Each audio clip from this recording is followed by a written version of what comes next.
G'day guys, it's Gooks here and we're here for a Drunk Philosophy live stream on all things geekdom. And I've got Darren with me this evening. G'day Darren. G'day.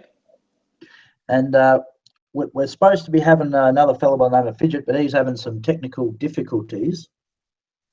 So if anybody's listening in and has a spare microphone somewhere in the vicinity of wherever we are, let us know and we'll get a bit of help for him. So how are you, Darren? I'm very well. How are you doing? Not too bad. And I suppose before we start, given what today is, we remember the people who have fought and died for us here in Australia, the Anzacs, and we're very grateful for all that they've done. That we are. It should always be a day that's celebrated. Oh, and commiserated at the same time. And thinking today, especially about women and brave women and men who are all over the world at the moment in different places in the Middle East and in Asia, doing their duty and doing us all very proud. Definitely.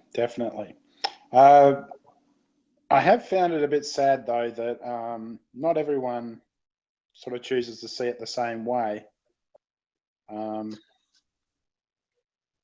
But it is something that's very dear to all Australians, Anzac Day, and yeah, it's a bit sad that not everyone can celebrate and commiserate the day like everyone else. Now we have a Fidget around here somewhere. Can you hear us, Fidge? No, he's here in spirit at least. So we're going to talk a bit about geekdom today, Darren. We are one of my favourite topics. In fact, before we started this, I was actually watching Deep Space Nine. Oh, excellent. On good old Netflix. Ah, brilliant. Good old Netflix. Where would we be without that? We'd have to resort to buying all the box sets, and that's expensive. Hang on. Are we geeks or are we want to be geeks? I mean, you've still got to have the. I mean, I'd hate to. I've got Star Wars, the original, before George Lucas played around with it the first time. I've got the '96 VHS. I've then got the episodes 1, 2, and 3. Then I've got the box set. Then I've got the Blu-ray sets of everything as well. So I mean, come on. You got to have the collection. Well, unfortunately, my Star Trek collection isn't as grand as what it used to be. I've gotten rid of a lot of pieces over the years. Probably one of my favourite items was a very large cardboard Enterprise D, which I got from Civic Video in Geraldton. I ended up working for the owner at the time in order for him to give it to me. But that was one of my prized possessions. Unfortunately, it proved impossible to transport it to the other side of the country when I moved here. I have but one question. Mm-hmm. Could the disc part at the top separate from the engine part of it, like in the show? Depends on how much force you put on it. Use the force in Star Trek. Hang on. But in regards to my collection, I don't actually have. I have all the movies for the Star Trek collection. I have all the movies, all the TV series I watch on Netflix. I think I've still got my model of the Enterprise E and a few commemorative coins and quite a lot of Star Trek cards, which I believe you gave. I think there was a folder of them that I ended up giving to you to give to a mate of yours. Yeah, and he duly received them with much gratitude. I think if we're going to start with geekdom, I think we should probably start with where our fandoms actually lie. Okay. So so we can have a wonderful conversation. Spreading out from what's your first love when it comes to geekdom? My first love. See, that's a difficult one because it actually spreads over a few. I'm a big, massive fan, and I mean massive fan, of Robotech. Specifically the Macross saga. Oh, Macross Plus was awesome. I've got a full box set of all the TV series for Robotech and Macross Plus. Oh, now It's for my those, pride and joy. For those people who might be a bit young who don't understand how great a series Robotech was, could you just give us a brief synopsis of the whole idea of Robotech? Okay. Well, the story goes there was a giant alien ship that ended up crash landing on Earth. The world was at war at the time. After this giant spaceship, we're talking kilometers long, had crashed on this place called Macross Island, the world had pulled its resources into rebuilding it. In which case, they managed to get some technology out of it called Robotech. It allowed for fighters. Specifically, back in the beginning, they looked like the F-14 Tomcats that could transform into two items, or three items if you include the fighter. You've got the Battloid, which is a robot. Then you've got the Guardian, which is kind of like, I guess, a fighter jet with legs. The way the story went is that the aliens who had the battle fortress had returned to Earth to reclaim it, and thus started the first war. The first Veritech War. Yeah. Yes. I must admit, when I was a young fella, I absolutely adored Robotech. It was not the first anime, or even though I didn't even know what an anime was back in the mid '80s, but it was the first time I'd really watched that one and taken interest in it beyond, I think, Astro Boy, which of course was the other big one of the time. So yeah, I mean, Robotech. I actually remember having Rick's F-14 Veritech. Veritech, and that was absolutely fantastic. And Robotech, I really liked it. And when they were doing the Macross thing, and it sort of lost me though. I think it was the third season when they came back to Earth and they started having the motorcycles and that kind of thing. That was actually, yes, that was the third season. That was when the Invid had invaded Earth, and basically the whole human fleet was coming back because they were searching for the Robotech Masters. So you had a few people on Earth that were trying to fight the Invid, while Rick Hunter's fleet was barreling its way back to Earth. But yeah, there was quite a few poor reviews on that season, but I actually didn't mind it. In fact, when I had watched that for the first time, I had actually started playing kind of like Dungeons and Dragons, but it was more the Robotech, but that was based out of that universe, or rather that TV series, that season 3. That was actually quite good. Right. Now, I've just run into a technical issue, everybody. If you just heard Darren, about 3 different voices of Darren, that's because I pressed the wrong button. Would you mind just briefly going back a couple of minutes there, Darren? Okay, no problem. What I was saying is that the third season hadn't received very promising reviews. I actually didn't mind it.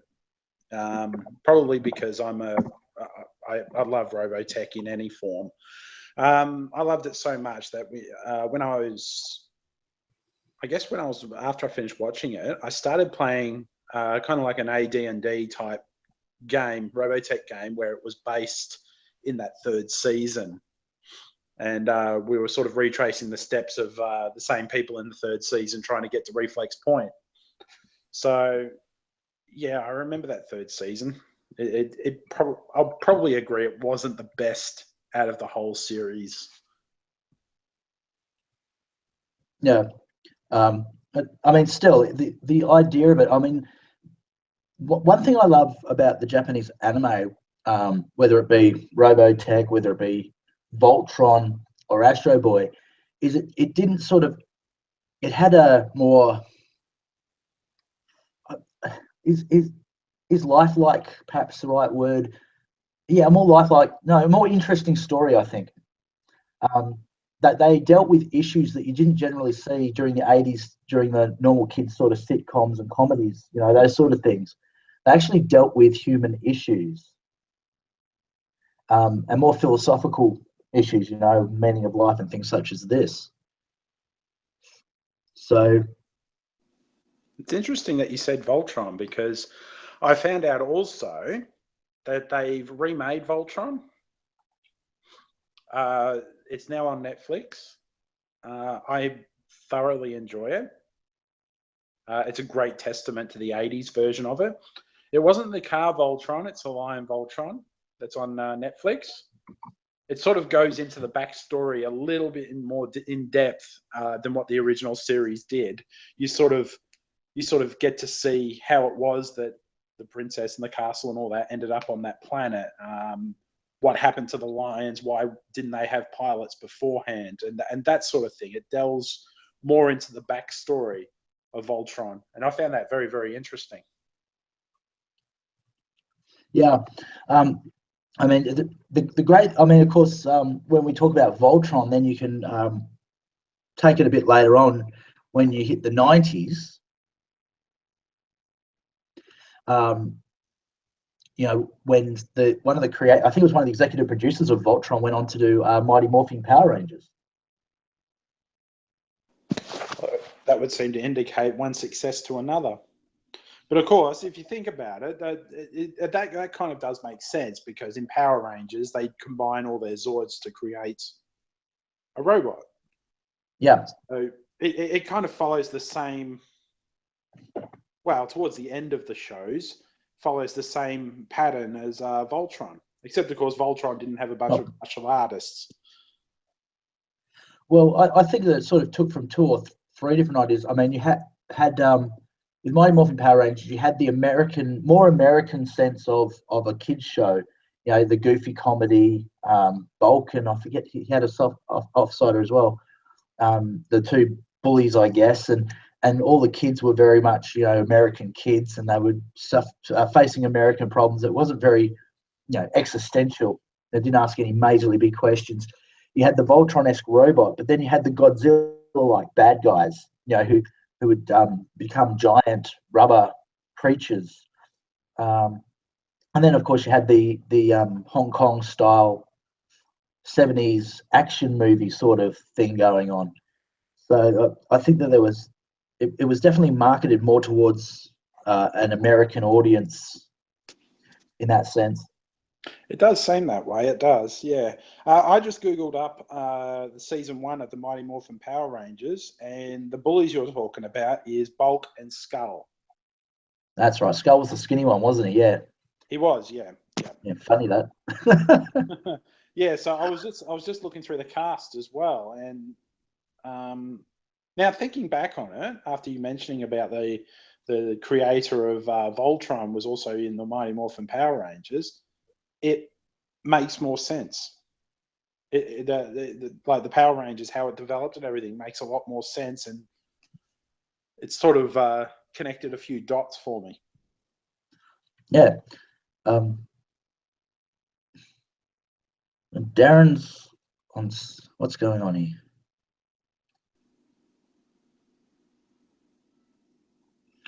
Hey, can you hear me, Darren?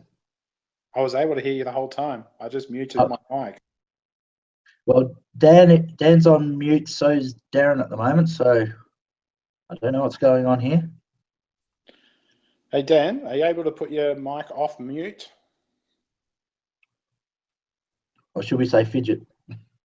Fidget. Yeah, God just doxed him.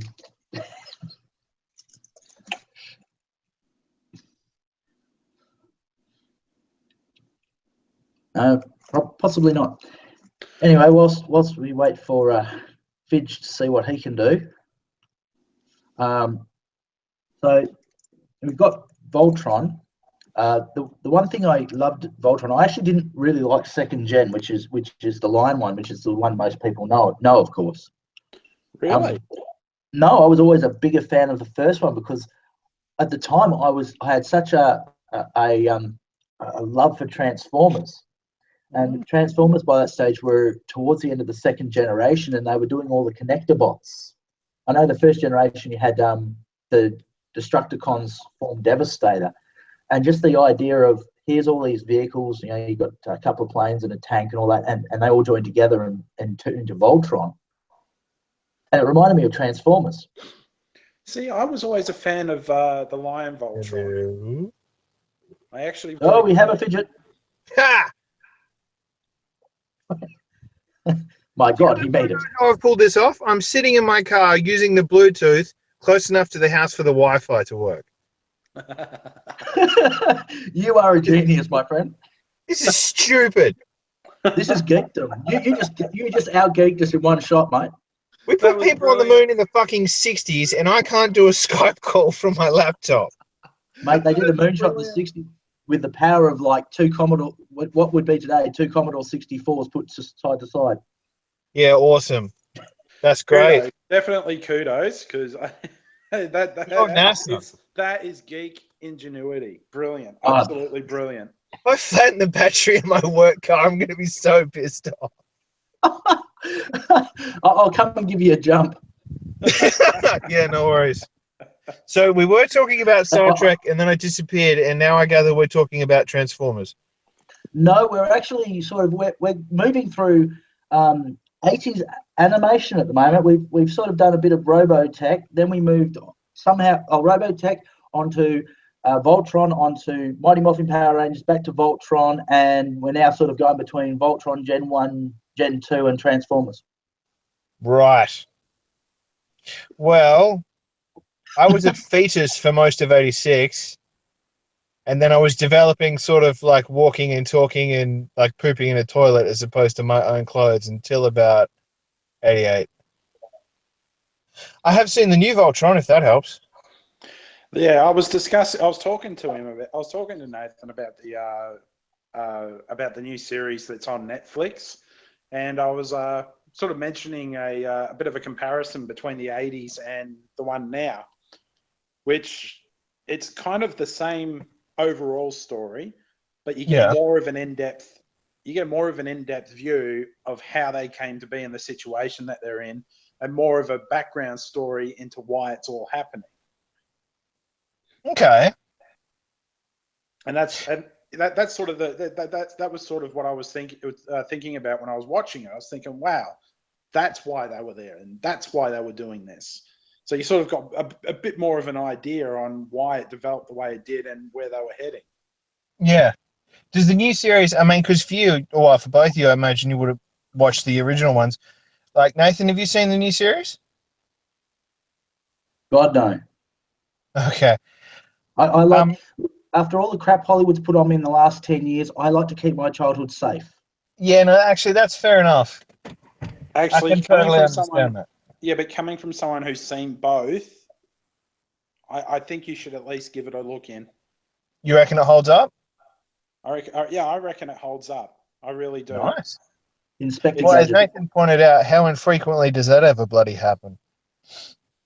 Inspector Gadget, Ghostbusters 2016. I can go on and on and on. I'm sorry, Hollywood has destroyed my faith in. Which in Inspector Gadget? Do you mean like the Matthew Broderick one? Yeah, the movie remakes. Yeah. I didn't hate that. Or are you saying it was like a complete betrayal of Inspector Gadget? It was based in my hometown. Inspector Gadget was? It was filmed in Brisbane. You're kidding. No, I'm not kidding. Where a lot of the landmarks in that movie, I work near one of those landmarks. See, now what bugs me is if you were going to film an Inspector Gadget movie in Australia, why don't you just cut out the middleman and make another Mad Max? You're already here. Where are you going to dig up a Holden that old? That's a good point. It was actually an XB. It was actually an XB Falcon. Nathan loses a point. No, I'm sorry. There's no such thing as Fords. There's only one Actually, kind of that's car. true. Fords are a myth, so that Holden drivers take their car to the mechanic every time they're supposed to. I drive a Lancer, so who am I to argue? You drive a what? A Lancer. Oh, Hence why you know so much about Japanese anime. my brain just whited out with comebacks. There were too many to pick from, and I just didn't know where to go with it. That's right. Nathan's been in it before. On purpose, or was he unconscious and you were taking him to hospital? No, it was actually when I picked him up from the airport, and I was driving him back to because they were staying with us, and we got rear-ended by a Hilux. Yeah, my That's first just time in his car, and we have an accident. I'm a good luck charm. Oh, you Yeah, ever? wow. Yeah. In the sense that Anyway, you're not, totally. let's get back to the geekery.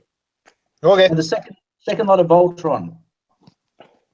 Yes, I think you should give it a go at least, even if you only watch the first couple of episodes, and then make up your own mind about it. Because I was the same as you. I was like, oh God, no, they've remade a classic. Do I want to do this to myself? And one day I was there, I was looking for something to watch. I was flicking through things, couldn't find anything I wanted to watch. And then that came up and I thought, might as well get this pain over and done with. But when I watched it, I was pleasantly surprised. Well, that's pretty good. And look, for what it's worth, I mean, not having watched the original, but the animation and the computer effects and the voice acting, it all seems pretty like spot on. Like it's to the degree that you can phone in like, legacy media basically just to cash shit in and not really try very hard. They actually sort of, from a production point of view anyway, look like they actually went the distance and made the effort to be worth watching. And like for someone like me who's sort of peripherally aware of the originals and that's about it, it's still engaging enough as a new saga, I guess, without sounding like a dickhead. It's still interesting enough to sort of capture my attention and stand on its own 2 feet as a really good show. I'd have to agree with that. Actually, when you were talking about, and I know this isn't about Voltron, but I feel I have to say it, and I don't know if Nathan actually knows about this actual TV show. It's very old. I can't remember if it was late 70s, early 80s, or what it was, but it was called Star Blazers. Yeah, the big ship that was looked like an actual ship, only it had like the hole at the front where the laser beam was, sort of like the Enterprise B. It used to be the battleship Yamato. Which was sunk at the bottom of the ocean. And by this time, the world's oceans had dried up. And so they took this battleship that was still sitting on the bottom of the ocean, or where the ocean was, and they turned it into a starship. Yeah, I remember Star Blazers, mainly because back then, in the good old days, what was commercial TV when you were a kid living in north of Western Australia? Yep. I think you had the same problem, didn't you, Darren? Yep, I did, being a Karatha boy. Yeah. Ooh.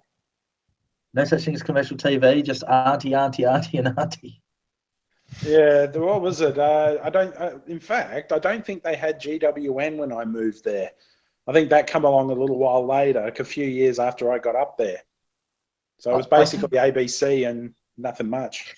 See, this is a good way to carbon date childhoods, because when I was a kid, we had ABC and GWN, and that was it. Until I was almost in high school, and then we got Win, and then I think I just left town. But because Geraldton was within the region which got GWN, I think GWN, I forget what it was called at the time. If somebody listening is old enough, if you're listening, might Do you mean remember. Golden West Network? That's the one. Yeah, GWN. Because that's what GWN stands for, Nathan. Yeah. Golden West Network, well, it's GWN7 now, smart ass. But I know that. But back in the day, you used to be able to get that here in Geraldton in the late 70s. Oh shit! Really? Yeah. Well, then I'll shut up. It didn't extend up that far up north simply because there was no such thing as satellite technology, but it certainly wasn't being used for the purposes of entertainment back in that time. New was being used to tell people where to blow shit up in the Middle East. Well, not in that time. It was probably being used to make sure that the Russians were getting their asses out of Afghanistan. Oh yeah, sorry, Afghanistan. I always get confused. They were both fake. I just can't remember where each one started. Well, we're talking Cold War era, man. We're talking the 80s. Yeah, I know. Again, I was a fetus for most of the 80s. Hey, on the subject of sort of reactivated properties, though, have you guys been following the news about the Monkey reboot? Yes, I've been very, very, very hesitant about being excited about it. Yeah, so have I. Have you seen the cast photo? Yep, that's what got me. That's what got me sort of groaning, rolling my eyes, and going, "Oh, for fuck's sake!" Yeah. Nathan, are you familiar with the situation? Oh, absolutely. I'm looking at it aghast. But once again, I mean, I'm very cynical about reboots just in general. But the best one I've seen actually was about 12, 13 years ago. And it was actually made by an Indian company. And it actually was the original story of Monkey. Oh, like the proper Journey to the West thing? Yeah, and it was bloody brilliant. But the best one that was does still ring a bell, actually. That was awesome. You guys do realize that they had this isn't the only reboot of Monkey that they've had. They've had about 10. Oh well, no, you can riff on Journey to the West because that's like as far as sort of like folktales go, that's pretty thoroughly ancient in China. But this is a reboot sort of the iteration of Journey to the West that is specifically Monkey, that show from the one that we're thinking of from the 70s. With an entirely Japanese cast, which sort of didn't bother me until I was old enough to realize that China and Japan are actually two different places.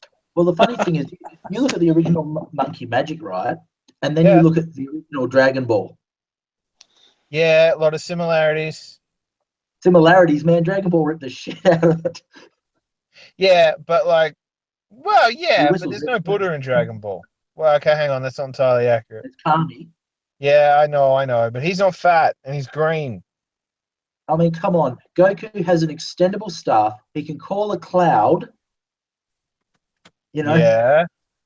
He's got. And then there's the pig guy. Yeah. Pig, literally is a pig man. Yeah.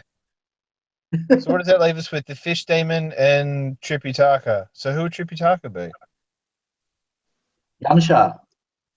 I don't know. I feel like that's a knock on Tripitaka, man, because Yamcha's mostly shit. He's very good at baseball, but like I think like his kill count has got to be close to Krillin's, if not above it. I am currently looking at the cast photo for the new reboot, and I'm cringing again. Yeah, it's white people. It's white people with a token Asian person. It's yeah. I don't think I'll even give this one a chance. It was like when they did a reboot of Ghostbusters. I didn't. I still haven't seen that. I ended up sitting down with my wife because she wanted to watch it, and I sat there through it, and all I could do was shake my head all the way through it. I thought to myself, "Is that bad? You've bloody ruined it." And then well, she's saying, "Did you like?" People have asked me, why don't you like it? Is it because there's women? And the women are the main characters. I went, no, it's just a shit movie. Oh, well, that's reassuring. I didn't think it was shit. The problem with Ghostbusters, I mean, fair enough, you found it that way. I just found it to be so mediocre. It wasn't a terrible movie. It was not terrible, but it wasn't good.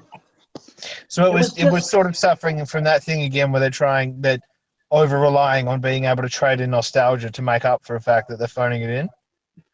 Well, no, that what they were doing, they were trying to recreate it, but there were as far as storyline went, what they should have done, it would have been a great movie if they had have done it. For example, they had have gone, okay, what we're going to do is we're going to get the original cast that is still alive, obviously, and they're going to pass the torch to their daughters or their nieces or their proteges and go from there. Do you know, it's funny you mentioned that. A couple of years ago, probably, I want to say when the PS3 and the Xbox 360 were the current consoles in the cycle, there was a Ghostbusters game that was scripted, I think, by Dan Aykroyd and Ivan Reitman, I think. And it I was think that's basically, excellent. at the time, what it was they'd had this. I mean, Aykroyd's had this script for the third movie sitting around for, well, I mean, when did the second one come out? 89? Yep. Yeah, so 20 years and change. It's probably just been floating around. But the game, basically, because they couldn't get it filmed, or at least this is what I'm rolling with, I think, because it's hard to remember, was basically designed, for lack of a better phrase, to function as a third movie. So the original characters sort of band together, and then they franchise out the Ghostbusters company from Manhattan to a group of new people, and that's where the player slots in. They're one of the new rookies. So you go on sort of pilot missions, for lack of a better phrase, with the original cast, and the original cast all recorded audio specific for the game. Yep. And then sort of at the end of the game, once you complete it, this sort of the original Ghostbusters stay in Manhattan, but then the narrative shifts over to the new team that you're now leading, and you go off to, like, I don't know, Chicago or probably one of the other boroughs. Not that Chicago's a borough in New York, but, you know, like the original crew have got Manhattan. You guys have got like Staten Island or the Bronx or Queens or whatever. And it was the way it all slotted together was really good because it did honor the old stuff, and it made a deliberate attempt at passing the torch.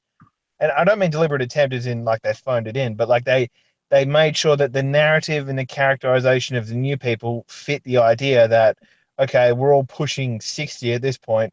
No one wants to see geriatric people running around New York City. Let's just give it to young people and then hang out in the background for cameos. And it worked really, really well. Critically, it was a really well acclaimed game. It just didn't sell a lot. But it sort of seemed to drum up enough interest that when the question inevitably came around to another Ghostbusters movie, they had another one chambered to go. But you guys are saying it was sort of, well, not sort of, you guys are saying it was shit. No, I don't think it was shit. I just don't think it was that good. Oh. Isn't that worse in a way? It's totally worse because if a movie is truly shit, it is truly terrible, it becomes a cult classic. Yeah, because you can appreciate it for its breathtaking shittiness. Yes. Yeah, I Yeah. think I agree with Nathan here. Yeah, there's no way that I would. Yeah, there's no way that I would think back on it on its pure shittiness. So no, You're not going to look back on it in 10 years and go, "Oh, how awful is this?" No, I'd be more inclined to just forget the movie ever existed. Like the Highlander sequel. Oh, low blow. No, I'll go you one better. The Fortress sequel. Yeah, it's a little too old for me because I'm so much younger than you two. Well, the first Fortress was a great idea, fantastic book. It had Christopher Lambert in it too. All right. It was all about a man escaping a futuristic prison to rescue his. No, I remember. Yeah. Oh my God, the second one was so bad. Yeah, the first one was B grade, but it was enjoyable. It was a bit of fun. It was sort of like the leftover remnants of 80s violent, flick. Sort of like Arnold Schwarzenegger. Just throw like dystopian and paranoia and weird technology, and just we'll put it all in a movie and shake it real hard. Yeah, and some creepy weird guy with blue shit in his blood or whatever it was, who fell in love with his wife, and he turns out to be the prison guy, the main head of the jail or whatever it was. I mean, it was a freaky film. But the second one, it's sort of like Mortal Kombat. The first movie actually wasn't good, but it was fun. Yeah, it was. It was totally enjoyable. And then the sequel came out, and you just sit thinking, oh, God, why didn't you just leave it at one? Because didn't they kill Johnny Cage like in the first 90 seconds? Well, the funny thing is, the first movie sort of tried to do MK1 and 2. Yeah, it did, yeah. The second one was MK3, but the biggest problem is Johnny Cage dies in MK2. But he has to be Goro in the first movie. Yeah.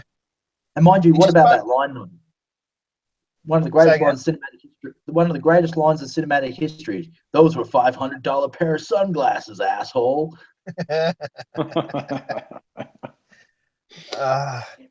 So love it. So do you guys think that you would be inclined to watch the new Monkey Magic reboot? Look, I think for me, the original, because someone in my family's got that floating around on DVD, and it's guarded like a family heirloom. Nothing that happens in the present is really going to make that original show any less awesome than it is. Like in the later seasons, I think the horse could just turn into a person at will. Yeah. It's just fucking awesome. But the new one, I mean, probably just purely out of morbid curiosity more than anything else, I will watch it. But it's like, I don't know, man. Like, there's a really short list of modern day reboots of classic properties that hasn't really screwed the pooch. Do you know what Actually, really? I was going to start to think the same thing about the Star Trek reboots. I was very reluctant at first to watch them. But then when I did watch them, I realised that they had made a mixture of the old format and the new format, and somehow they nailed it. And you The could first- actually... You go. Yeah, but yeah, I thought that they had done the casting of the characters, Kirk McCoy, Uhura, and Scotty, and all that. Yeah. I thought they did brilliantly in casting them.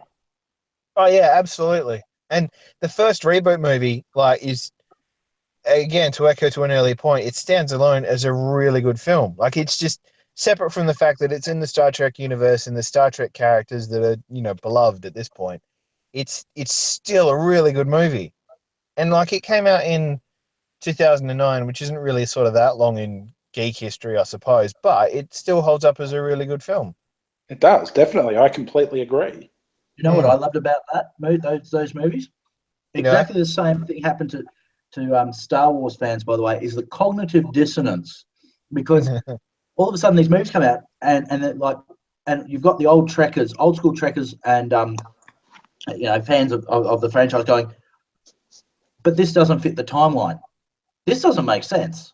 And so then you get the cognitive dissonance of, these are great movies, but they're not the same as the movies before, but I still like them. And so the cognitive dissonance equals, hang on, they're two separate timelines, and one is canon for that timeline, and we've got the old stuff is canon for our timeline. I did exactly that when I first watched it. I looked at that and I went, this doesn't make sense. Wait a minute, that didn't happen. That's not right. I did exactly that. The problem is with the Star Wars one, people like myself who wish episodes 1, 2, and 3 weren't part of the timeline, they are. Yeah. Sort of stuck with a Jar Jar. Oh, what's the use of die, you bastard? I was listening to Mark Hamill on a Nerdist podcast a couple of months ago, and he was talking about how sensitive George Lucas is about the prequel trilogy, because, I mean, despite like sort of the critical vitriol he got, he's still quite defensive of aspects of it, which makes sense if, you know, you're the guy that made him. But a lot of people hang shit on him for Jar Jar, and, you know, just fucking understandable if nothing else. But his rationale is that because the guy that did Jar Jar was in a motion capture suit, so his argument is, okay, Jar Jar was useless, but it opened the door for things like Gollum and sort of anti-psychiatrist running around being whatever he felt like, and what was the other thing? And Avatar, which is a big call, but it sort of has a point. I hate to disappoint you. There was a certain movie in 1992 that was doing full-scale CGI as a character. Oh, no shit. Keep in mind I was in primary school when this happened and I had a lot going on. What was it? Robert Patrick in Terminator 2. Yes, it was. Well done. Very good point. Was he in a motion capture suit, though? Yep, bloody oath he was. Back then, you had to be... Oh, well, then I'll shut the fuck up. You had to have all the pins on you. It's not like today where they just draw a few lines over you and laser screen you. Back then, they had to capture you on 6 cameras looking at you in 6 different ways in order to and get then render you in CGI after the fact from every angle. Pretty much. Jesus Christ. They actually did a lot of stories on the technology used for Terminator 2 and how it was groundbreaking in movie making. And Has James Cameron ever half-assed anything? Him and George Lucas and probably Ridley Scott have been in a perpetual three-way battle royale now for the movie industry for the last 40 years. I have, on the subject of Ridley Scott, I'm kind of sick of his bullshit, guys, to be honest. Ridley Scott is a brilliant filmmaker. I don't deny that at all. But, like, at this point, I feel like he's, like, that up there on his own press. People don't tell him no anymore. I don't need to see, like, a sequel to Prometheus. I want another Aliens movie.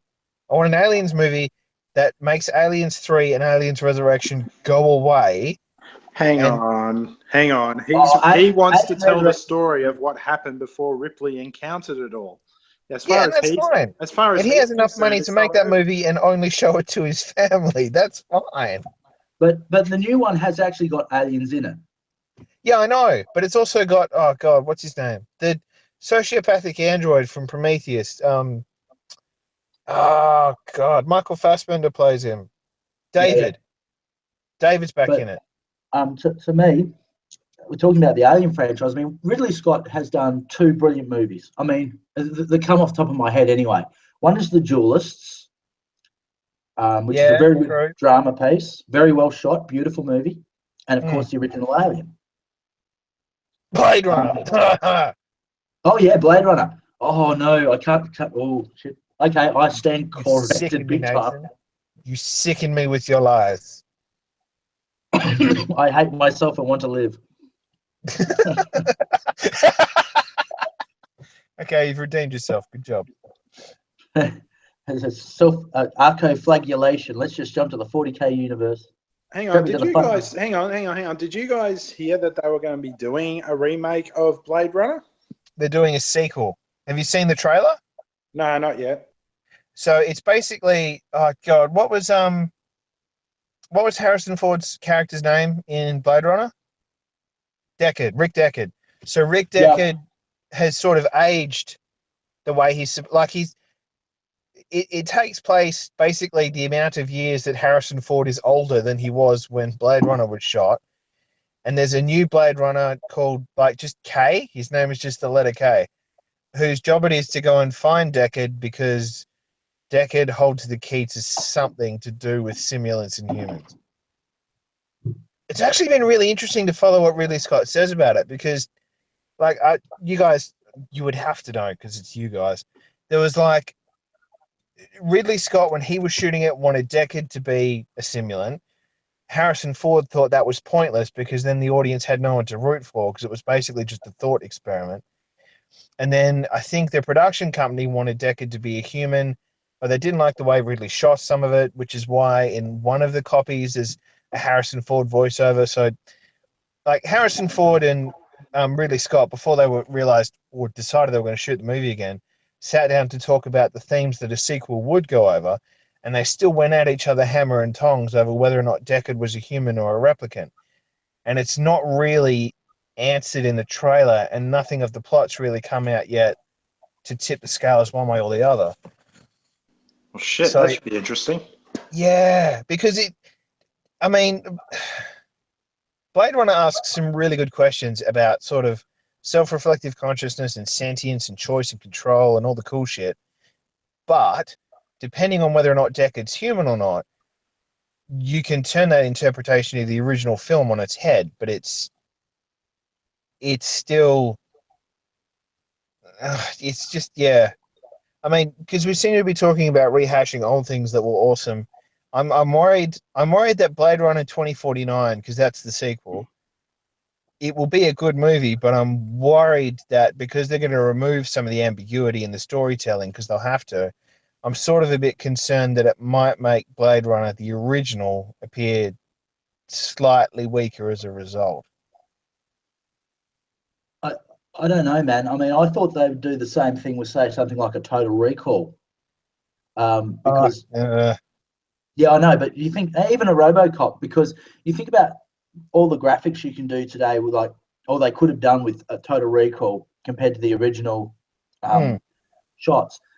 You could have done a hell of a lot more with it, but of course, Hollywood gets hold of it and goes, you know what, we're going to make this more introspective or something like that, and that's what killed it for me with RoboCop. RoboCop, it starts with the 2 big robot things that RoboCop fights at the end. I can't remember what they're called now. ED209.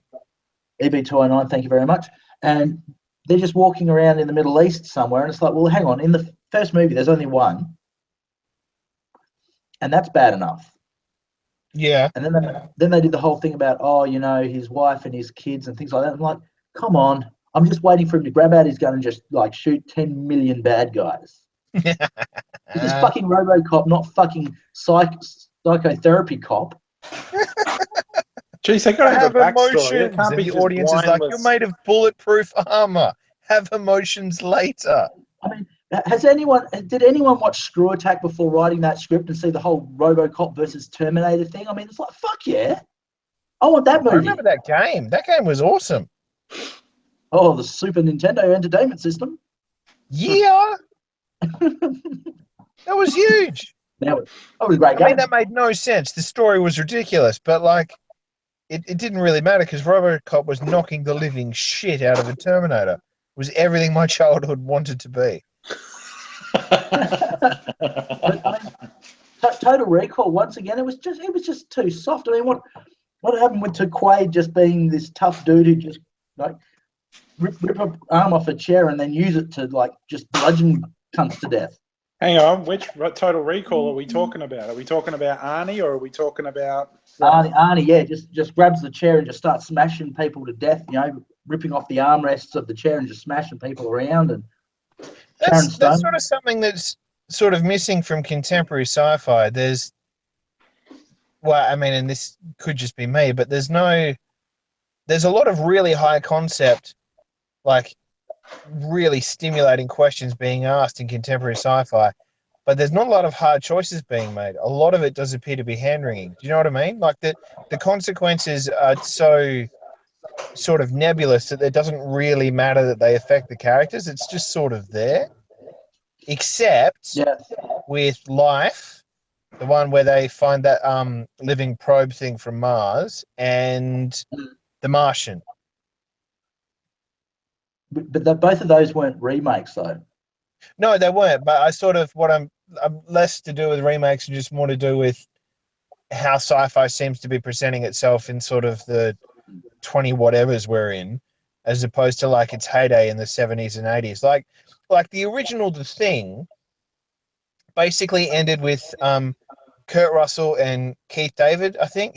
Their characters basically just sitting in the snow, looking at each other, realizing neither one of them could guarantee that the other person was human, and just going, well, fuck it, we're going to die anyway, so we may as well crack one. Like, which is, like, that's awesome. Like, they might have beaten the bad guy, but you don't really know for sure, and it's like there's still a huge amount of tension over who's human or not, but it's rendered irrelevant in the face of the fact that they're both going to die anyway.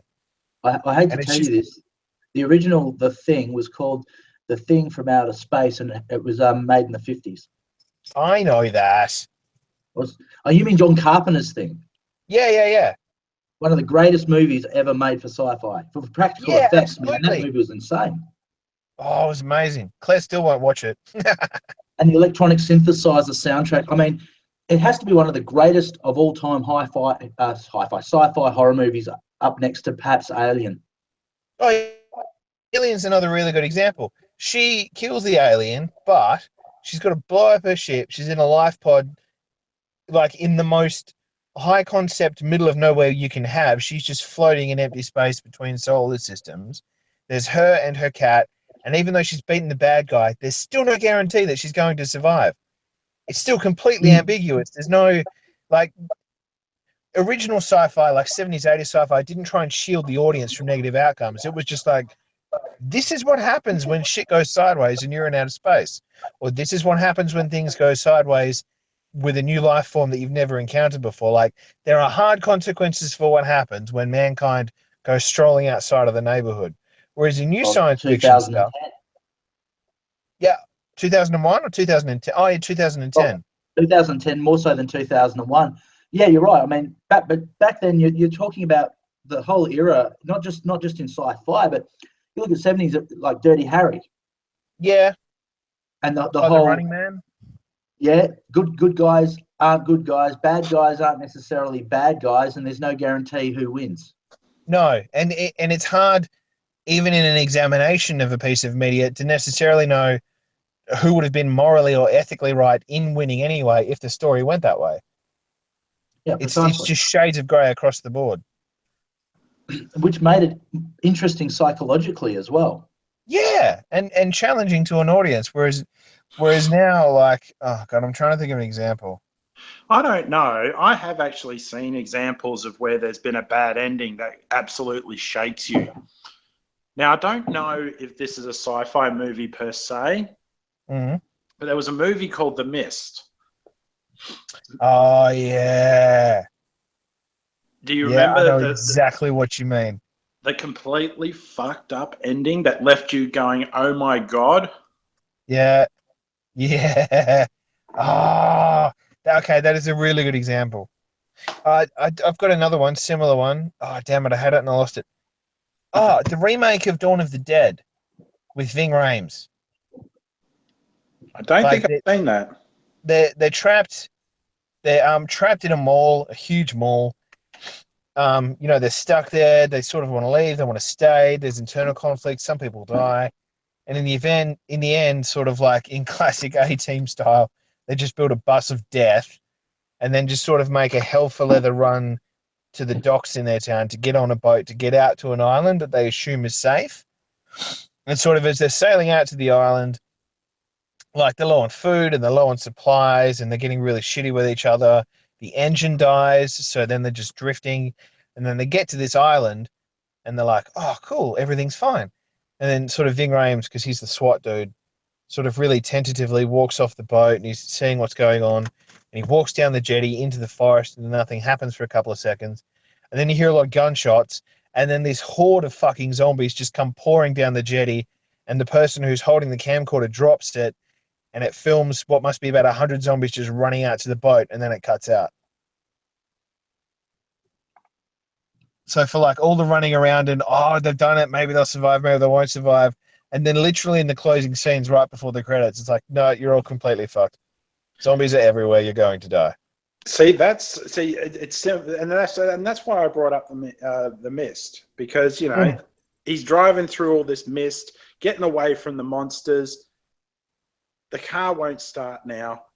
He's sitting there and he's looking at his gun. He's going, this is it.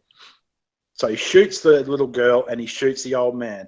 And as soon as that happens, the mist clears and the army arrives. Yeah. And when I saw that, I thought, oh my God, they're going to die. Or, oh my God, they could make it. But when he shot the little girl and he shot the old man, and he's sitting there as the army's going across, and that actually really hit me. It really did. And he's just mortified at what he's done.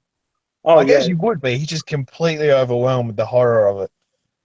Yeah, and I think there was quite a lot of press about that ending and how it really did hit you inside when it happened, and I agree it did. Stuff like that is brilliant. If you can produce something that gets that kind of reaction from an audience, then you have done your job well. Exactly. Another movie, this one isn't sci-fi, it's more psycho thriller, I guess. But, the ending was not pleasant, would be Clockwork Orange. Yeah. Really good example. I mean, is that movie was wonderful. I haven't heard of that one. What can you just run across what the ending was like? No. Well, was that one of the Stanley Kubrick ones as well? That was the Stanley Kubrick one about the psycho punk with massive active schizophrenia who liked milk and Beethoven. It was a punk. It was basically like this ultra-violent.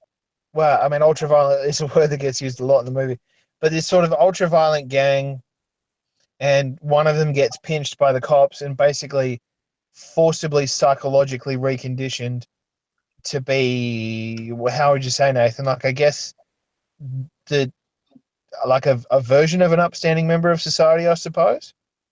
Yeah, they basically that's the scary part of it, is the fact that they basically reprogram him psychologically, like a cult sort of thing, into being a normal, in quotation marks, a normal person, but the psycho is still just under the surface.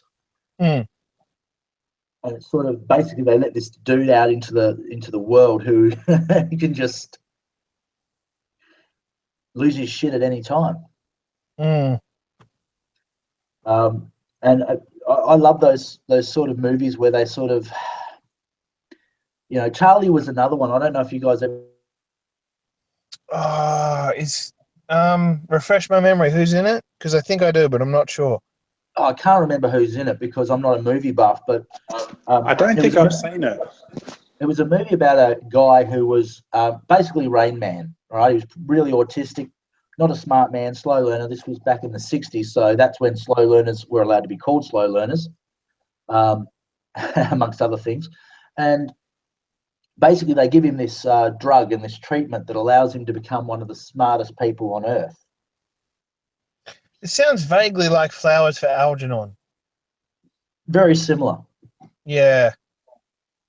So, And he but I'm falls. assuming it was the 60s. It had a fucked up ending. Basically, they realized what they had done to him wasn't. He's sort of like that. It was he was doing very well, but they couldn't let him. They couldn't continue the experiment. Mm. It ends very similar, I suppose, in like Big, where he falls in love. He has all this beautiful life. He's doing all these wonderful things with his life, and at the end, you just see him walking away with his head down, basically like at the start of the movie. Mm. So he goes back to Yeah. being a complete nobody, I suppose you could say, or somebody with a mental deficiency, Yeah, I follow. which is sad. Yeah, But but I mean, again, that's leaving the movie theater just going like, like just emotionally having been just sucker punched. Well, maybe not sucker punched, but maybe like you dealt like a serious blow because you properly invested in what's going on. You understand the stakes, and therefore you're invested in the outcome. And if the outcome's a surprise or unexpected, I suppose, for lack of a better phrase, it just makes the efficacy of that film as an art piece all the more sort of penetrative and specific. or if you're someone sort of like myself who's more philosophical and psychological, even as a young fellow when I first saw it, it sort of makes you think about intelligence and what it is. I mean, that's just me though. One of my favorite things from Futurama, just changing tack slightly, is when Fry says he's having a headache with pictures. And then Leela goes, "Do you mean an idea?" And he goes, "Yeah, yeah, yeah." Just on the subject of intelligence. No, I mean that if Fry wasn't Homer, only 1,000 years older. Yeah, basically, yeah. No, I'm And doesn't. Bender was kind of like Barney with brains. Which one? Bloody Bender. Bender. Yeah. Yeah. He was like Barney. Except he was Simpsons. a drunk, whoremongering kleptomaniac. Like Barney from The Simpsons. Yeah. Oh, yeah, of course. Wow. And then Leela was both Marge and Lisa. True, yes. So, I mean, all he did, he's a cheeky bastard. All he did was grab the archetypes from The Simpsons and put them into the future. Yeah, but I think so long as it's him doing it, that's okay.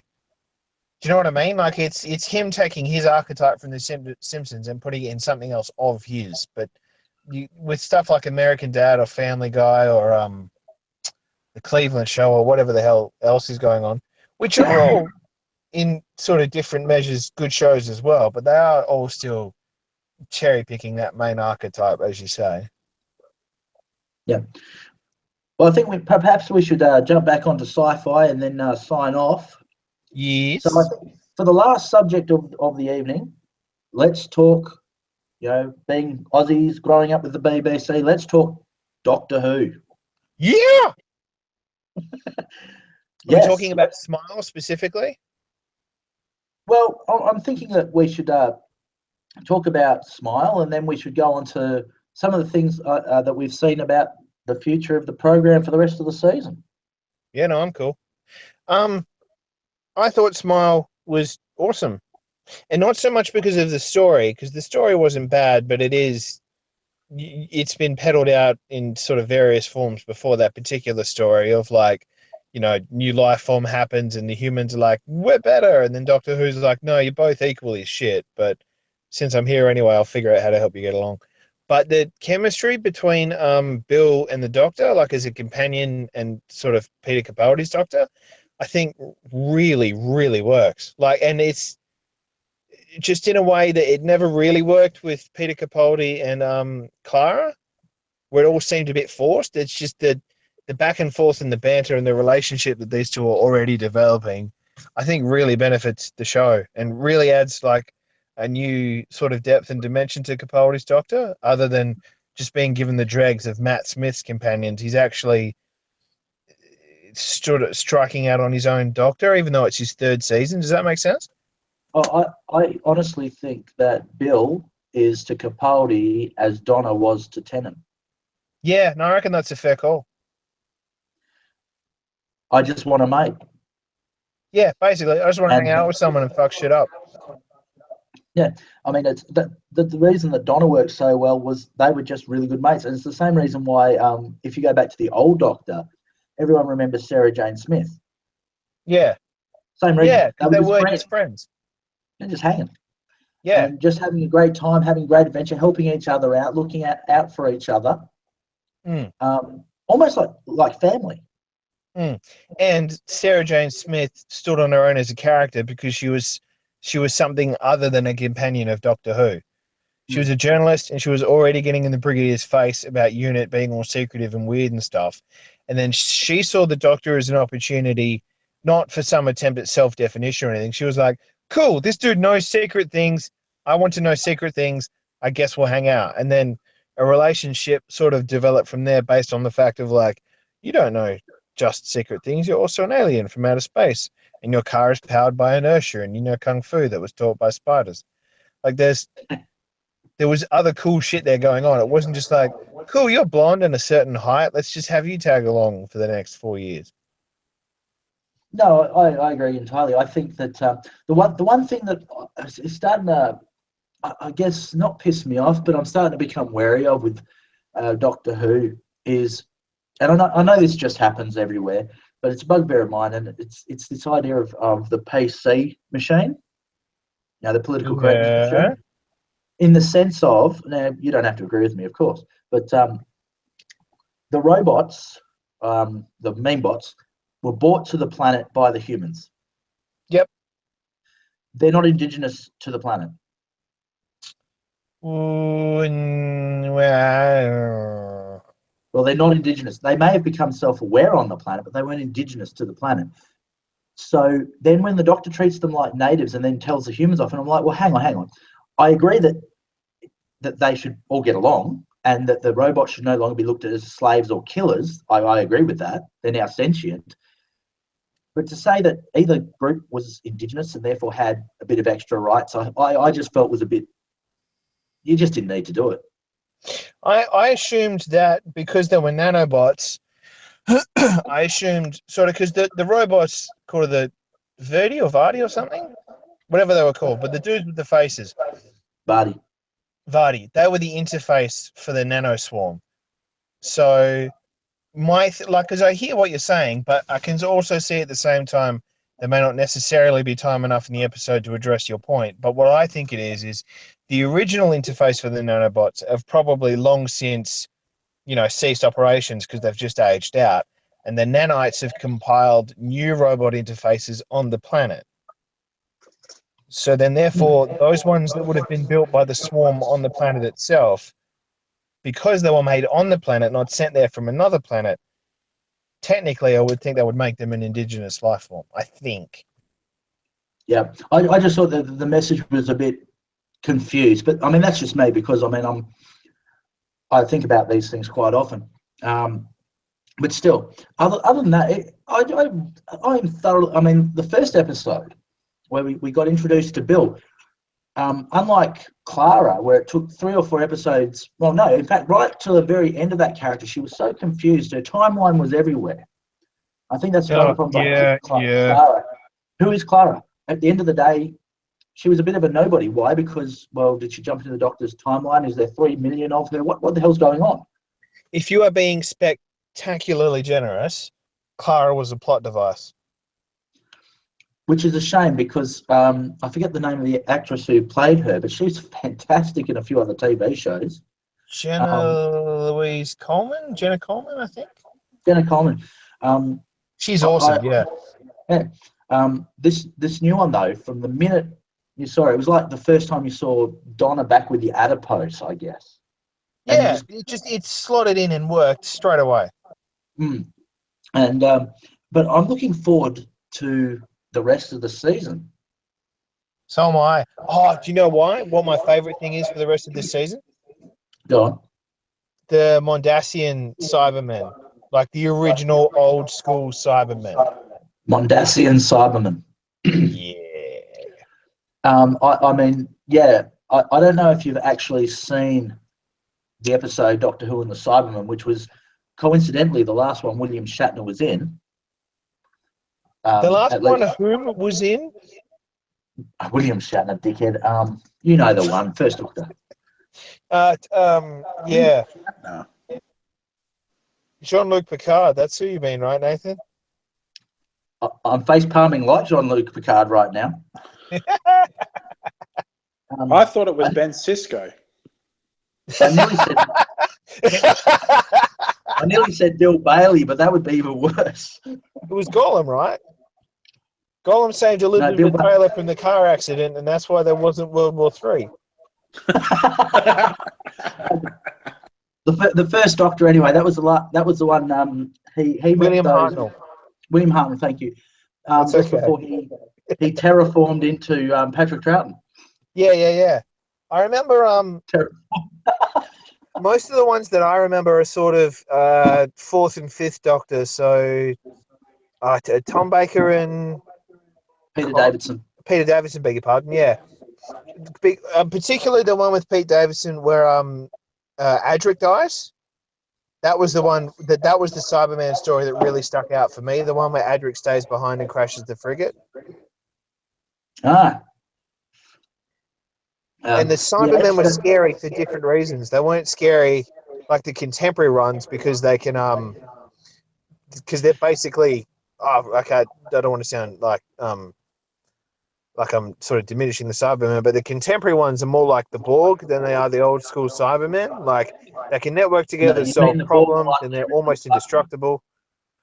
Yeah, Whereas the old guys were just strong as fuck cyborgs who hated normal people. There were way more of a force of nature than sort of a scary, like computer that won't stop dividing kind of thing, if that makes sense. I'm really looking forward to seeing them back. Well, the thing is, the other part of that is that's supposed to be with the First Doctor, from what the rumours I've seen. Yes. It's going to be like the two Doctors. And the bloke, the guy that played William Hartnell in the telemovie, Adventure in Space and Time, they're thinking, to follow on from that room, I think they're thinking of bringing him back in character as the First Doctor. Yeah, I mean, and I hope that they tie up a loose end for the 50th anniversary special with those two as well, especially with Capaldi and how he got there and how he knew, why he was there, because it was unusual to see a new Doctor that soon. Yeah, especially when the old one wasn't even close to dead yet. Like, it was soon, but within the narrative, he was a way off. Yeah, but and of course, Missy and John Sims Master. Hell yes! Yes! Hell to the yes. John Sim is going to fuck shit up. But you know what? I saw a rumor, and I want it to be true. I don't think it will be, but I want it to be true, that Missy this whole time is actually a later regeneration of the Rani. Oh. And she's been playing the Doctor the whole time and pretending to be the Master. That would be brilliant. Oh, fuck yeah. Wait, there was something else. So, I can't remember, and I'm not even sure if this is a thing or if this is just a rumor that I've convinced myself is true. I think there's going to be a thing in this season where they go like to Tibet or something and basically encounter monks of some description. there were a bunch of renegade Time Lords. There was the Doctor, the Master, the Rani, the War Chief, and there was another one called the Time Mad Meddler. Monk. Yeah, the Time Meddler. Yes, I'm wondering if he might not be making an appearance this season as well. Well, that would actually make sense because Hartnell was Capaldi's favourite Doctor, and the Meddler only appeared once, and that was in Capaldi's era with Yes. the show The Time Meddler. I believe the companions were Stephen and Vicky. Yeah, which is going way back. That's like the second ever season. But yeah, I'm hoping for gratuitous Time Lords rocking up and old school fuck you up with the brick Cybermen. And let's not have Rassilon be the pussy like last time we saw him. Let's see him be Rassilon. Yeah, let's see him be a fucking sociopathic god emperor. I need that shit. There's no point in him being a legendarily mythic figure in Gallifrey if he's boring. And wouldn't it be sick just for one last time? And I don't know if this would be possible because it was destroyed in the Three Doctors, but Omega. Yeah. Wasn't he? I mean, Three Doctors. Which one was the Three Doctors? With the original three? Troughton. Yeah. They defeated Omega with Troughton's Doctors, the second Doctor's recorder. So they did. Yeah. I was getting confused with the Five Doctors with the whole Tomb of Rassilon and stuff. But yeah, I'm with you now. Well, then you had the two Doctors, which was Baker and Troughton, defeated Which was Sontaran. surprisingly good. It is because they brought Jamie back, and that was awesome. I've always loved the character of Jamie. Oh yeah, Jamie and who was the jungle chick that was crazy? I It was Tom remember. Baker's companion for a little while, and then she wandered off somewhere. Gallifrey, I think. Yeah, I can't remember her name off the top of my head. Anyway, but the whole sort of, you're my companion from a time where they didn't have power or running water, that was really cool, because the solution to most things was like, okay, let's just beat it up until it stops. Which was a really awesome counterpoint to the Doctor. So I assume when you're talking about the future of the show, I guess you're theorizing as to who's going to replace Capaldi, right? Well, to be quite honest, I'm not really worried who replaces Capaldi, as long as they can do the job. You know what? That's exactly how I feel about it. You know, all this whole thing about, you got these people fighting, it could be a woman, it could be a man. I don't care. The Doctor is the Doctor. I just want whoever gets the role to be a good Doctor. Yeah, and to have the chops to do it. Absolutely, yeah. And the gravitas. I mean, Capaldi was not one of my first picks because I loved him in, what was that show where it was a bit of a swear In the thick of it? And God, that was fun. Oh, he was a beast. Some of my favorite clips on YouTube are basically just supercuts of him and the other Scottish guy, Jamie, just psychologically deconstructing people. He was merciless. And the trouble is, especially for the first season, Doctor would get upset. I'm just waiting to go, oh, fuck off, you fucking cunt. I'll fuck you up, Yeah. When he was announced as the new Doctor, it was after Matt Smith had discovered that Gallifrey still existed, but he hadn't found it yet. And one of my favorite posts, I found it on Tumblr, was basically a picture of Peter Capaldi, but as his character from the thick of it. And then the caption was basically, I wonder if this is how Doctor Who is going to look for Gallifrey. And it's Peter Capaldi's character in the thick of it, standing in the stairwell, staring around, screaming, where the fuck is it? And that would have just been great if that's how he was. Just sweary, full-blown Scot, just destroying whoever was in front of him. Although we have an answer, though. We've actually got a person who's watching this, believe it or not, who just said, no, Leela was the Jungle Girl. See, I was going to say Leela, but I thought I was going to be wrong because of the whole Futurama thing. And to the person watching, I hate to say this, Two Doctors wasn't Troughton and Davidson. It was Troughton and Colin Baker because it was during the Sixth Doctor's. Well, you said Troughton and Colin Baker. Yeah, but this person decided to say Davidson, and it's not Davidson. It is actually Colin Baker's era. Don't start fighting with the audience, Nathan. I'm not fighting with the audience. I agree with them on one point. I hear your tone. I am already hearing tone. Jonathan Nathan Turner, I believe, was the producer, and he was the producer from Colin Baker's era.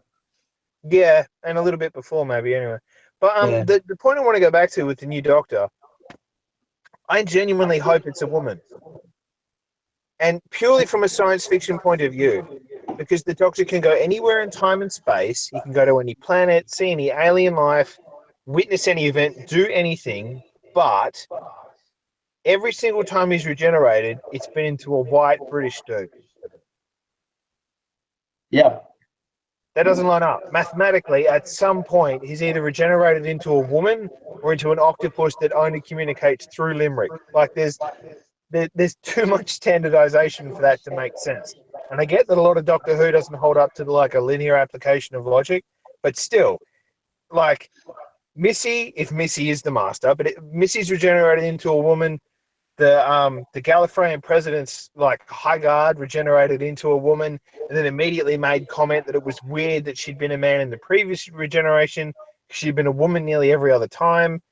The Matt Smith episode where they're sort of off in the pocket universe dealing with House, and the Corsair.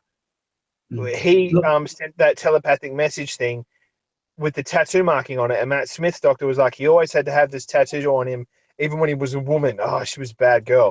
Like, there's documented precedent for other Time Lords regenerating into sort of any gender and any race and any particular demographic of person, and the Doctor's not even done it once. He's completely regrown himself from a severed hand, but he can't be a chick one time. I just want to put this one thing in. If the Doctor becomes a woman, Ginger. Yeah, no, I'll pay that. Yep. Ginger. Got to be a Ginger. Look, as I said before, I don't care. I mean, man, woman, transgender, porcupine, attack helicopter, whatever. Got to be an attack helicopter, man. As long as the person can play the role well, I don't give a shit. No, it's just got to be someone who can hack it. Absolutely. Yes. So, but anyway, I think that Darren's still muted for some reason. Hang on. Darren. I don't know much about Doctor Who, so I've sort of been letting you guys go have at it. Yay, Darren's here. Well, we're pretty much finished with Doctor Who. Is there anything else anybody else would like to talk about briefly? Have you guys ever heard of a TV series called Andromeda? Oh, yeah. Yes. I got the whole box set, and I'm loving it. I watched it sort of in drips and drabs back in the day when it was still like being produced and broadcast, but I've never actually sat down and watched the whole thing. Well, I got interested in it because it was created by Gene Roddenberry. Yeah. So, and I like the story behind it, you know. Having the Systems Commonwealth basically fall, and you had this one ship that was stuck in I think it was a black hole. Yeah. For 300 years, and then it pulled back out again, and there's no Commonwealth. The Commonwealth's fallen, and he's the only ship left. He has the only ship left. So I think it's a great story, and it's a really interesting premise. Yeah. Yeah, there was from memory. I read a article where they had spoken to Gene Roddenberry about this TV series, and he had in fact planned it originally to be a TV series based off of Star Trek, where the Federation had fallen. But had decided that it's too much of a risk to a franchise that was running really, really well. Yeah. So he had decided to create a totally separate one. I think, just grabbing on to that point, I know there's a new Star Trek sort of in production called Star Trek Discovery that I think is meant to be set like 100 years before the original series. Yeah. I sort of feel like the ethos of Star Trek across like the entirety of the franchise. I mean, there's always going to be there's only so many times that you can take sort of the chemistry set of Star Trek and transplant it with a different cast or with different settings or a different time zone before you start to get diminishing returns. I want to see a Star Trek where like the Federation has fallen, or something like another Voyager but with slightly higher stakes, where like you're in the middle of bumfuck nowhere and it doesn't matter that you're part of the Federation, because I think when a cast or when a setting has the opportunity, or is rather forcibly given the opportunity to go, okay, so you're from this Federation that started on a planet where you got rid of racism and starvation and disease and all this other shit, but now we're going to put you in the arse end of the universe where no one knows who the fuck you are, and we're going to see if you really stick to Federation principles or not. Because it's all well and good. Say again? They did that with Voyager, man. Look at how unethical they were with the Borg. And Oh all no, the they other did, ones. and they did, and that for me is why I think Voyager is one of the best ones, because it takes sort of the fundamental distilled parts of Star Trek and it turns it all on its head. But most of the other versions of Star Trek, I mean, Deep Space Nine on occasion did sort of dip a toe in a similar direction to Voyager, but most of the other Star Treks, so have it like in the movies and in Enterprise, like, which I actually have a lot of time for, but that's just me. It's been about, if everything goes wrong, they're still in the Alpha Quadrant, so they can still go home. But I feel like the tenets of sort of like universal acceptance and understanding and infinite diversity and infinite complexity, that really only matters when the characters are in a situation where they've got to.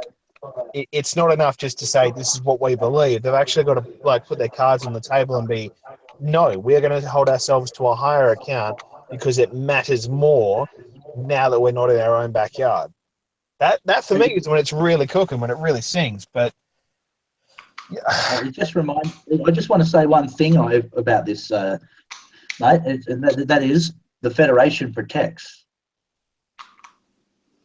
how do you mean? 40K reference. Oh, okay. I told you you end I up got a with. full bottle on 40K yet.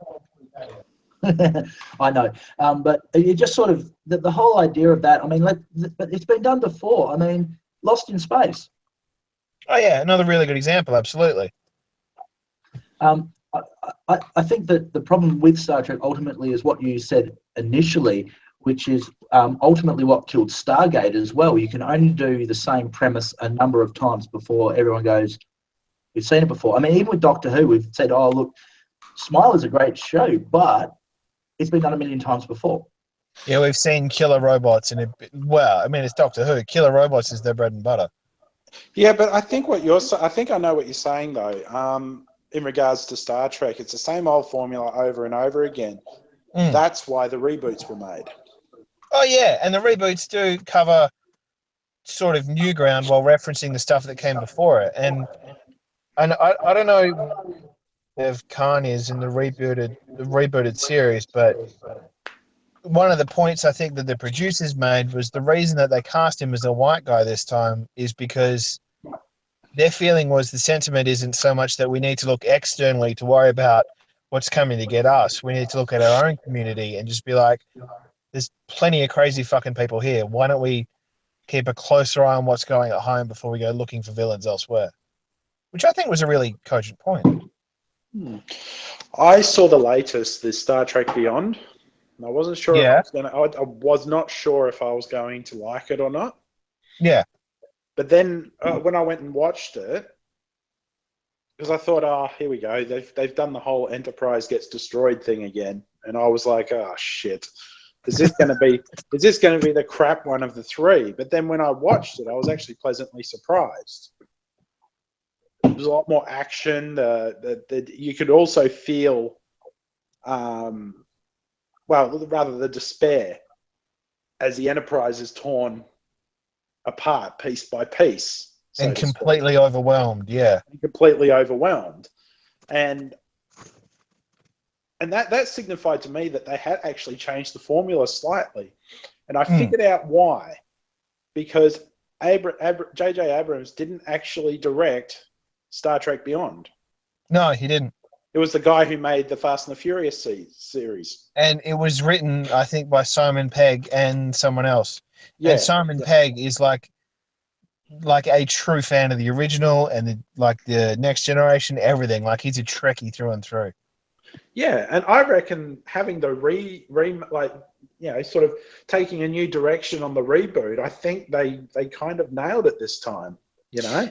And Balthazar's character, so like the bloke that was part of like pre-Federation Earth, so like captain after of the Earth was Franklin. worked its shit out, but before the United Federation of Planets existed, he was a really good example of like, we're stuck out in the middle of nowhere and we've got no help. We're either gonna sort of toe the line of being Earth people and trying to put our best foot forward, or we're just gonna go like full Lord of the Flies and just start fucking shit up. And So it was that a really good where I was going juxtaposition to have that up against Kirk's mob going, well, yeah, all right, we might die, but we're going to die doing the right thing because it's the right thing to do. And that's where I was leading up to. Yeah, exactly. Yeah. Our viewer has just posted in with, I watched it too, and it sucked as Star Trek, totally screwed with the timeline. It did fuck with the timeline really hard. It did, but what you got to remember is that the reboots weren't meant to follow the timeline. I know, and I get that, and they had their own timeline independent of the original series for a very specific reason, but it's... As far as the suspension of disbelief goes, I mean, in the original Star Trek, the original Star Trek 2 was The Wrath of Khan, right? Yeah. And that followed on from an episode in the original series where they went and found Khan, and then the movie picked up basically with what happened in the aftermath of that episode. Whereas in Star Trek Into Darkness, the Admiralty of the Federation were just like, hey, we know where Khan's asleep, and then they just went and got him. Like, I know there's a certain amount of suspension disbelief that has to exist within sci-fi, but at the same time, it's like, it's a little harder to buy into the rebooted universe as its own unique thing if it's cherry-picking aspects of things that happened in the original movies. But that's a psychological thing. I mean, you look at, for example, if you extrapolate this out to a different example, let's take a religion as an example, and a lot of people do look at their fandoms quasi-religious like. And you see something that doesn't fit in with, or somebody has a belief or does something that doesn't fit in with what you think it should be, well, they're naturally, that thing is going to be alien and therefore wrong. So like, for me, episodes 1, 2, and 3, going back to Star Wars, and George Lucas in the 90s said to a whole group of authors, write the backstory for Star Wars. You know, as you move the universe forward into the future, you can write the fact that Luke Skywalker's mother's name was Callista. You can, and basically he got them to write the whole backstory, and then went, oh, episodes 1, 2, and 3, I'm now going to completely rewrite everything. And there was those of us who are fans, and this is possibly a reason why a lot of fans don't like episodes 1, 2, and 3 as well, is simply because it's like, well, the backstory was already written. Yeah, it was already there. You didn't need. And you look at Star Trek, and all the books that were written from TOS, TNG, Voyager, Deep Space Nine, which told the entire backstory of the universe, including Kirk and Spock, and then they bring out these movies and go, well, hang on, that doesn't match either. The great thing, though, with Star Trek is that you can go, no, hang on, it's just an alternate universe. You can't really do that with Star Wars. No, I follow what you mean, absolutely. Now, you're going to get people who are going to get really pissed off and go, hang on, this isn't my Star Trek, you know? Yeah, but there is that, like you say, there is that built-in response of, well, no, it's not. We've deliberately and quite obviously stated that this is a divergent timeline and a parallel universe. This is quite literally not your dad's Star Trek. Yeah, no, I follow. Yeah, but I mean, there's nothing wrong with that. But anyway, guys, I think we're getting to the point where we probably should think about signing off here. We've been going for quite some time. So, I feel like I should get brownie points for basically jerry-rigging my car into a studio. That is definitely the geek award of the night. Yeah, of the night. Definitely. You get the Sheldon Award for this live stream. Yeah. I'm going to stay humble. I'm staying humble. Oh, good. So anyway, from me, Gooks, Me, and Fidget. Me, Darren. Hi, Darren. It's thank realised you. Darren and I technically haven't met. No, technically. Hi, Darren. I'm Fidget. I'm Darren. Hi, Darren. Hi. What are you wearing? We'll save that for the next episode, probably. I did say I was going to stay humble. well, whilst you eat that beautiful pie, we'll catch you guys later on. Thank you very much for joining us. Good night. Bye, everybody. See you, everybody.